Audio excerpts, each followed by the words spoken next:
married John, who's sitting in the back somewhere. And when I was getting, John and I were engaged, he said to me, do you know what it means that you're going to marry me? I was like, what are you talking about?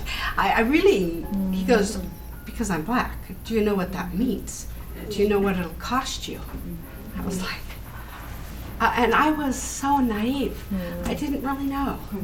And I don't blame myself for being naive because, you know, I'm a product of my generation. I know our society doesn't teach us those things. And so for me, being married to John, all of a sudden, his story, well, the two shall become one. And I had this moment where we were engaged. I'd met John's dad, Big John, and we were at the library in Los Angeles, and I was at the library, he wasn't there, and they have a gallery of all these photos, and the gallery that time was, they were all pictures of lynchings in the Jim Crow South, and I was just like, it's not that I wasn't interested, I really felt overwhelmed, you know.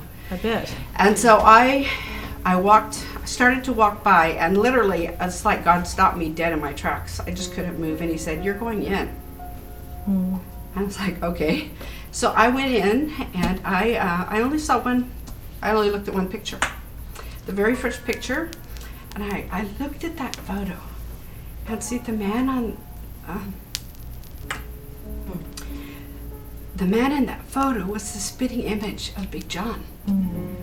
A lot of us, we care about those folks. You know, there's so many things we do. Americans love to help other people, and do, you know, we think we're compassionate, but it's so often about the other, helping the other. And in that moment, I think what I knew in my head about Jesus breaking the dividing walls and being one in Christ, but all of a sudden it's like, that didn't happen to those folks. That happened to my people somehow.